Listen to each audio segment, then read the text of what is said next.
Cerita ini terjadi di Jawa Timur, guys. Tepatnya di Kota Blitar. Sebut saja namanya Gunawan. Saat ini dia berusia 35 tahun. Namun kisah ini sebenarnya berfokus pada kakaknya yang bernama Rita, yang saat itu berusia 19 tahun dan baru saja lulus SMA, guys. Menurut Gunawan, kejadian ini berlangsung sekitar tahun 2004. Rita adalah seorang pelajar yang sangat cerdas. Dia selalu berada di tingkat teratas di sekolahnya, guys. Seringkali dia menjadi juara pertama. Namun, cita-citanya untuk melanjutkan kuliah terpaksa terhenti karena masalah ekonomi keluarganya yang sangat sulit, guys. Ayah Rita dan Gunawan ini hanyalah seorang tukang becak di pasar. Sementara ibunya sering sakit-sakitan di rumah, guys. Gunawan masih duduk di bangku SMP saat itu. Akibatnya, Rita terpaksa mencari pekerjaan untuk membantu perekonomian keluarga. Beruntung, dia mendapatkan pekerjaan melalui kenalan ayahnya di sebuah toko milik Jarot, seorang pria berusia 34 tahun, guys. Jarot dulunya adalah seorang pedagang keliling. Dia pernah merantau ke Singapura dan pulang dengan membawa banyak uang. Uang tersebut lalu dipergunakan sebagai modal untuk membuka toko. Berkat kesuksesannya itu, Jarot dikenal sebagai orang yang sangat kaya di desa itu, guys. Namun, dalam urusan percintaan, Jarot tidak begitu beruntung. Dia sudah menikah 2 kali. Istri pertamanya meninggal dunia karena kecelakaan. Sedangkan istri keduanya menghilang begitu saja, guys. Dia dikabarkan kabur dengan seorang pria ke Jakarta. Dari segi penampilan, Jarot cukup menarik perhatian wanita-wanita yang sering datang ke tokonya, guys. Dengan rambut klimis, pakaiannya juga necis, Jarot selalu tampil rapi. Selain itu, Jarot itu terkenal ramah dan baik hati. Sudah beberapa wanita yang mencoba mendekatinya, tapi Jarot ini sangat selektif, guys. Hingga pada suatu hari, Jarot bertemu dengan Rita dan ia merasa hatinya berbunga-bunga, guys. Ketika toko sedang sepi, Jarot sering menggoda Rita. Pada awalnya, Rita tidak begitu tertarik dengan Jarot. Tapi semakin sering digoda, ia mulai melirik Jarot dengan cara yang berbeda.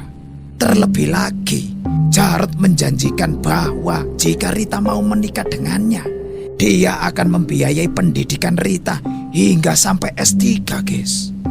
Dengan keyakinan dan tekad untuk mengubah nasibnya, Rita akhirnya menerima cinta Jarot. Mereka pun menikah dengan penuh sukacita. Jarot merayakannya dengan acara yang besar dan megah sekali, guys.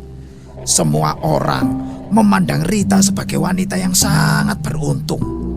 Namun, sayangnya kebahagiaan Rita tidak bertahan lama setelah itu, guys. Saat itu, acara pernikahan mereka itu diadakan di rumah Rita. Sebuah rumah yang kecil dan tidak memiliki kamar tidur pribadi, guys. Karena itulah, setelah acara selesai, Jarot meminta izin kepada orang tua Rita untuk langsung membawa Rita ke rumahnya sendiri. Mengerti bahwa pengantin baru tentu ingin memiliki waktu berdua. Akhirnya orang tua Rita pun menyetujui hal itu, guys. Setibanya di rumah Jarot yang besar dan megah itu, Rita diajak menuju ke sebuah kamar yang luas dan megah. Kamar itu dilengkapi dengan sebuah dipan besar di tengah ruangan.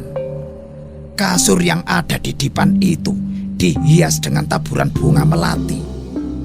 Aroma harum bunga melati memenuhi seluruh kamar yang tampak tanpa jendela itu, guys. Lalu Jarot tersenyum lembut dan berkata, "Tunggulah di sini ya, aku ada urusan sebentar." "Baiklah, Mas," jawab Rita sambil tersenyum. Ia benar-benar merasa bahagia saat itu, guys. "Kamu mandilah dulu, pasti kamu lelah kan?" tambah Jarot. Rita pun mengangguk setuju. Ketika Jarot keluar dari kamar, Rita segera menuju ke kamar mandi yang juga cukup luas, guys. Air di kamar mandi itu bisa diatur suhunya antara dingin dan hangat. Rita sempat terkejut, guys, saat air yang mengalir terasa terlalu panas. Namun setelah menyesuaikan suhu, ia mulai mandi. Ajaibnya, air mandi itu beraroma harum, guys, seolah seperti bunga melati. Rita terheran-heran, berpikir betapa hebatnya jika segala sesuatu bisa diwujudkan seperti ini bila memiliki banyak uang, guys. Setelah mandi, Rita mengenakan pakaian dan berbaring di kasur. Namun setelah 1 jam menunggu sendirian di kamar, Jarot belum juga muncul. Rasa penasaran mulai menyelimuti Rita, dan ia berniat untuk keluar kamar. Namun guys, pintu kamar terkunci dari luar. Rita merasa bingung mengapa dia dikunci di dalam kamar. Tetapi ia mencoba berpikir positif. Mungkin Jarot hanya ingin memastikan Rita lebih aman di dalam. Lelah dan ngantuk, kepala Rita terasa sangat berat. Dan perlahan-lahan dia pun tertidur, guys. Tepat tengah malam, tiba-tiba Rita merasakan seseorang memeluknya dari belakang. Tangan itu mengelus lengannya, lalu bergerak ke arah perut dan terus turun ke bawah, guys. Dalam keadaan setengah sadar, Rita merasakan sensasi yang belum pernah dia alami sebelumnya. Tubuhnya mulai menggeliat, dan ia pun memutar tubuhnya menghadap orang yang memeluknya itu, yang pastinya adalah suaminya, yaitu Jarot. Namun guys, saat melihat sosok tersebut, Rita terkejut bukan main, guys. Ternyata yang memeluknya itu bukanlah Jarot, melainkan makhluk hitam legam dengan mata yang sangat merah. Perutnya buncit dengan gigi kekuningan yang menyeringai di depannya, guys. Bau busuk dari makhluk itu sangat menyengat, dan sosok itu tampak sangat menakutkan, guys. Seketika itu, Rita melompat dari ranjang dan berlari menuju pintu. Tapi pintu itu tetap terkunci rapat. Dia pun menjerit sekuat tenaga, guys. Tetapi tidak ada yang membuka pintu itu. Entah kemana Jarot. Namun sosok menakutkan itu semakin mendekat dan menggerayangi tubuh Rita. Tubuh Rita pun lama-lama menjadi lemes karena ketakutan, guys. Setelah beberapa menit berteriak, Rita pun kelelahan dan akhirnya dia jatuh pingsan, guys. Pagi menjelang, Rita terbangun dan mendapati Jarot sedang mengumpulkan bunga-bunga layu. Dia memasukkannya dengan hati-hati ke dalam plastik hitam. Suara plastik yang bergetar itu menggema di seluruh ruangan kamar, guys. Jarot memandangi Rita dengan tatapan yang tajam, seolah tahu apa yang sedang dipikirkan Rita. Lalu dia ngomong, "Ini semua harus kamu lakukan, Rit," ujar Jarot dengan nada suara datar namun penuh makna. "Selama kamu memenuhi kebutuhan Eyang, kamu bisa menikmati segala kemewahan ini. Kamu bahkan bisa kuliah sesuai keinginanmu, Rita." Mendengar kata-kata Jarot itu, hati Rita merasa bergetar, guys. Seakan-akan semua yang dia alami itu adalah permainan yang tidak adil. "Apa maksudmu? Jadi kamu benar-benar bersekutu dengan setan untuk semua ini?" Rita merentangkan tangannya menunjukkan kebingungannya, guys. "Kamu pikir semua ini bisa didapat dengan cepat dengan hanya berdagang?" ujar Jarot. "Terserah, tapi aku tidak mau terlibat pokoknya," Kamu itu jahat sekali, Jarot. Kata-kata Rita melayang di udara, guys. Namun saat itu, Jarot hanya diam saja, guys. Di dalam mata Rita masih teringat dengan gambaran menakutkan yang menghantuinya semalam, guys. Hal itu membuatnya mual dan bergetar. Dalam kepanikan, Rita berlari ke kamar mandi dan memuntahkan isi perutnya, guys. Di luar pintu kamar mandi, Jarot berdiri dengan tenang. Lalu dia ngomong, "Kamu tidak bisa lari, Rita. Sekali kamu pergi, nasib kamu akan sama dengan dua istriku yang terdahulu. Kamu juga akan begitu, Rita. Kamu akan menghilang." Ancaman itu menggantung di udara, guys. Berat dan mengerikan. Rita merasakan beban ketakutan yang menghimpit dadanya, membuat tangisannya semakin keras, guys. Dia pun membanting perabotan di dalam kamar, melepas kemarahan yang tidak tertahankan, guys. Saat mentari menjelang menuju siang, Jarot muncul kembali dengan membawa makanan. "Kamu tidak perlu khawatir tentang masak atau mengurus rumah," ujar Jarot sambil meletakkan makanan di meja. "Semua itu bisa aku lakukan sendiri. Yang perlu kamu lakukan adalah melayani Eyang." Mendengar itu, Rita hanya terdiam, guys, tanpa merespon. Setelah Jarot pergi, pintu kamar kembali dikunci, meninggalkan Rita di dalam penjara yang tidak terlihat itu, guys. Di malam kedua di rumah Jarot itu, Rita tidak bisa tidur. Bayangan sosok menyeramkan menghantui pikirannya, guys, membuat dia merasa sangat tertekan. Apakah sosok itu akan datang lagi malam ini? Keringat dinginnya, guys, mengalir di dahi Rita dan dia menangis semalaman. Pagi berikutnya, Jarot mengetuk pintu kamar dengan keras. "Buka pintu, Rita. Kita perlu bicara." Dengan merasa terpaksa, Rita pun membuka pintu. Lalu dia duduk di ruang tamu. "Ketahuilah, Rita," Jarot mulai dengan nada serius, guys. "Kita berdua terjebak dalam situasi ini. Kamu korbankan aku dan sekarang kamu merasa terjebak. Tapi Rita, jika aku tidak melakukan ini, aku yang akan menderita karena aku telah bersumpah dan berjanji kepada Eyang." Saat itu, guys, Rita menatap Jarot dengan penuh kebencian. "Itu bukan urusanku. Kamu mati atau hidup, aku tidak peduli." "Aku mengerti perasaanmu, Rita," Jarot melanjutkan dengan nada yang lebih lembut, guys. "Kamu tidak ingin membuat orang tua kamu dan keluarga kamu sedih, kan? Ingatlah, Rita, Eyang tidak selalu datang.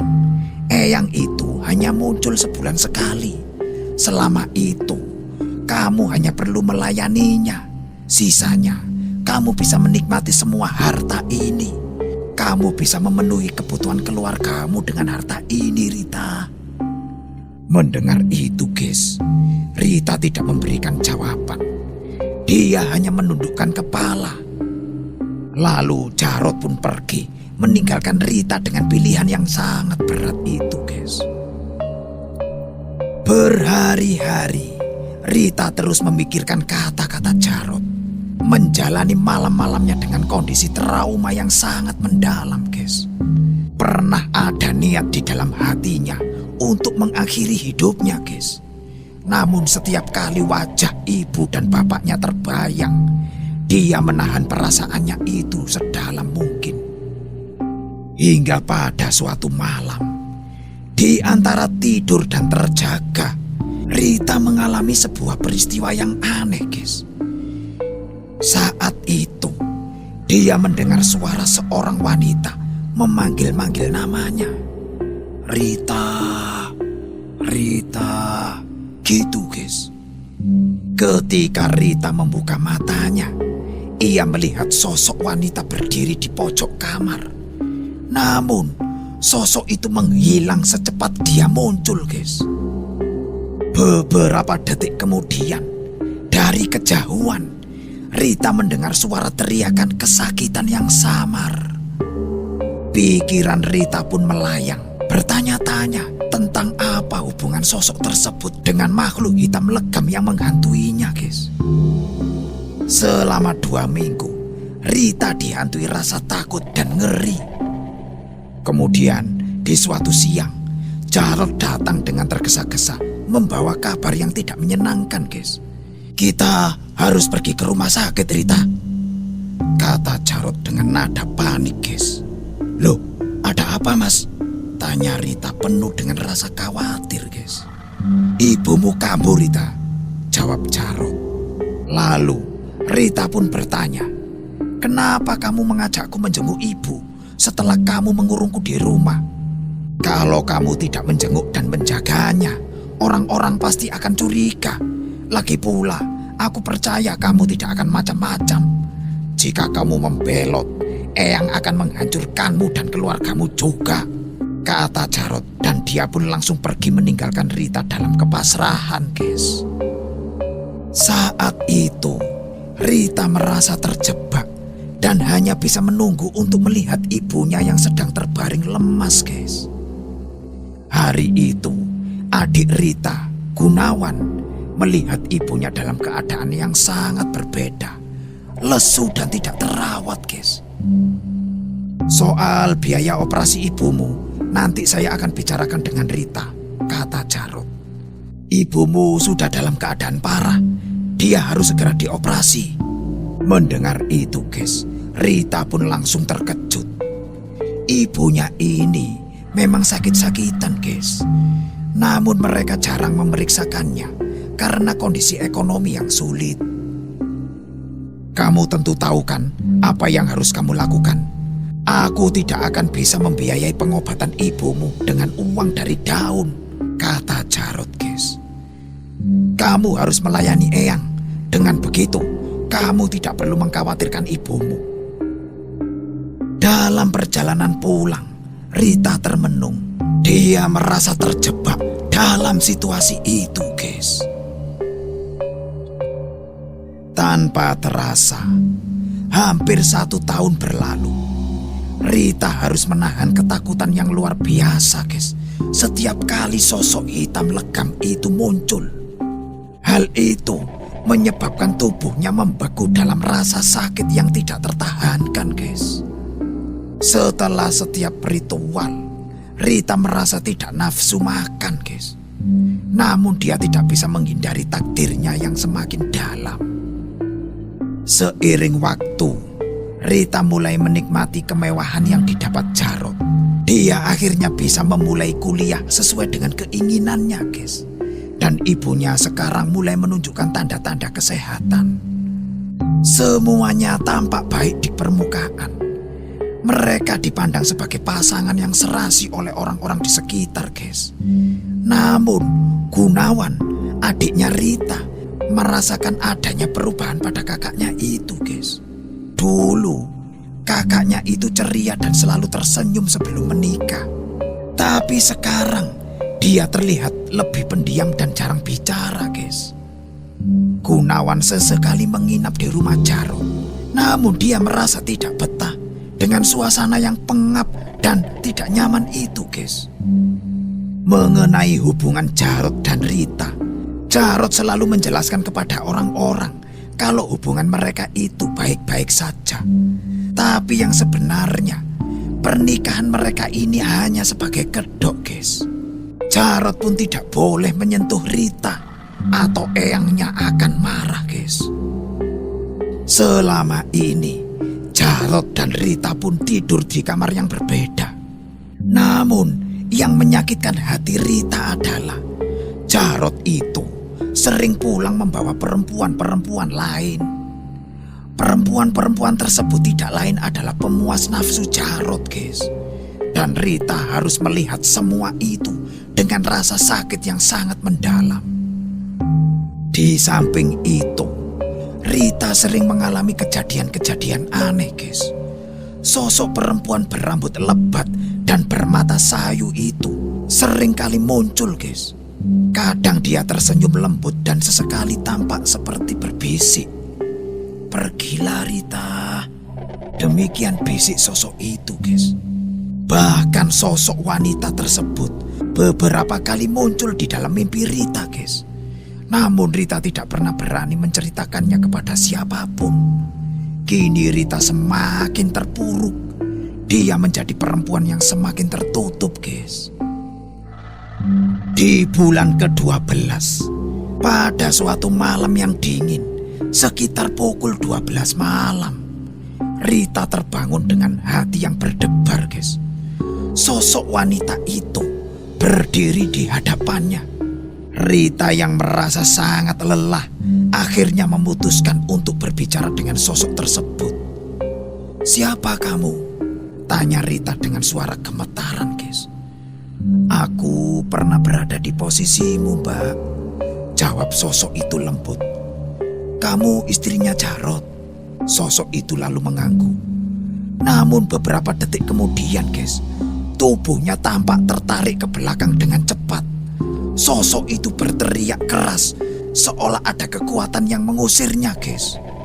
Ternyata itu adalah kekuatan dari Eyang, yang tampaknya Jarot telah memintanya untuk menjaga rumah tersebut, guys. Meskipun percakapan itu singkat, Rita merasa penasaran. Ada sesuatu yang tampaknya ingin disampaikan oleh sosok wanita itu, guys. Suatu ketika, saat Rita pulang ke rumah orang tuanya, adiknya Gunawan dengan iseng bertanya, "Apakah kakak tidak bahagia dengan Mas Jarot?" Rita pun tersentak, guys. "Kenapa kamu kok berkata begitu?" "Karena aku tidak pernah melihat kakak tersenyum lagi," jawab Gunawan. "Kalau ada yang mengganjal, kakak cerita saja sama Gunawan." Rita pun berpikir sejenak, guys. Dan lalu dia bertanya kepada Gunawan, "Apakah kamu kenal seseorang yang bisa menjadi perantara gaib?" "Loh, kenapa kak? Kakak butuh apa?" tanya Gunawan agak bingung, guys. "Jawab saja, kenal atau tidak," ujar Rita. Lalu Gunawan teringat dengan seorang temannya di sekolah yang sering diledek karena bapaknya adalah seorang dukun. Pada hari itu juga, Rita dan Gunawan pergi menuju rumah dukun tersebut, guys. Rita lalu masuk ke dalam rumah dukun itu. Sementara Gunawan menunggu di luar rumah dengan penuh rasa penasaran. Setelah sekian lama, Rita pun akhirnya keluar, guys. Dia tampak marah dan kesal. Dia baru saja mendengar sebuah rahasia yang mengejutkan. Ternyata oleh dukun itu, Rita dibukakan pintu menuju alam yang berbeda. Dia bertemu dengan mantan istrinya Jarot yang bercerita bahwa dia ingin mengungkapkan semua kebusukan Jarot. Namun, setiap kali sosok itu mencoba ke rumah Rita, sosok hitam legam itu selalu mengusirnya, guys. "Saya sangat berterima kasih karena Rita mau menemui saya," kata sosok wanita itu, guys. Dia juga mengungkapkan bahwa Jarot adalah orang yang sangat licik. Ibu Rita yang sempat sakit itu sebenarnya adalah ulah Jarot sendiri. Dia mengirim teluh supaya Rita merasa kasihan dengan ibunya, lalu mau diperbudak dalam ritualnya itu. Rita sangat marah besar mendengar hal itu, guys. Gunawan yang tidak tahu apa-apa saat itu hanya bisa diam sepanjang perjalanan pulang. Dia tidak berani bertanya meskipun merasa penasaran, guys. Sementara itu, Rita mempersiapkan sebuah pembalasan. Berdasarkan petunjuk dari ayah temannya Gunawan itu, Rita memutuskan untuk melakukan ritual perjanjian dengan sosok yang Jarot sebut sebagai Eyang itu, guys. Rita tidak menjelaskan secara rinci mengenai ritual ini kepada Gunawan. Namun, salah satu bagian dari ritual tersebut adalah Rita harus mengiris lengannya yang membuatnya berada di ambang antara hidup dan mati karena kehilangan banyak darah, guys. Dalam keadaan antara sadar dan tidak itu, Rita merasakan kehadiran sosok yang mendekat. Dia mengenali aroma itu, sosok yang disebut Eyang itu, guys. Malam itu, tanpa sepengetahuan Jarot yang sedang pergi bersama perempuan-perempuan penghiburnya itu, Rita melakukan permohonan kepada sosok Eyang tersebut, guys. Dengan perjanjiannya kepada Eyang, Rita meminta sesuatu yang sangat diinginkannya, yaitu kematian bagi Jarot. Di sisi lain, ketika Jarot pulang ke rumah, dia merasakan ada sesuatu yang aneh mengikutinya, guys. Dalam perjalanan, dia sesekali melihat sosok Eyang melintas di kaca spion mobilnya. "Eyang, ada apa ini? Apakah Eyang marah? Apa kesalahan saya, Eyang?" Jarot bertanya dengan cemas, guys. Sosok itu lalu menjawab dengan nada dingin, "Aku bukan Eyangmu lagi. Aku sudah memiliki budak yang baru." Ketika Jarot mendengar kata-kata itu, pandangannya tiba-tiba menjadi gelap, guys. Lalu tiba-tiba mobilnya menabrak sesuatu dan berguling, guys. Seolah nyawanya ditarik paksa dari tubuhnya. Jarot tewas seketika, guys. Tubuhnya terkapar di tempat kejadian. Setelah kematian Jarot, akhirnya Rita melanjutkan hidupnya dengan cara yang baru. Dia tetap mengabdi kepada Eyang, tetapi sekarang dia juga mewarisi kekayaan Jarot yang cukup untuk menghidupinya dengan layak, guys. Rita yang cerdas memilih untuk menjadi budak bagi dirinya sendiri daripada diperbudak oleh orang lain. Meskipun dia menyimpan semua ini sebagai rahasia, Gunawan mengetahui sebagian dari kebenaran ini, guys, karena Rita pernah bercerita kepadanya. Gunawan sering diminta oleh Rita untuk menyiapkan ritual di setiap bulannya, guys. Perasaannya saat itu campur aduk antara keinginannya untuk tidak terlibat dan keraguan akan konsekuensinya, guys. Namun, harta dari ritual tersebut memberikan cukup dukungan finansial bagi Gunawan dan keluarganya, sehingga dia merasa terjepit di antara kebutuhan dan moralitasnya, guys.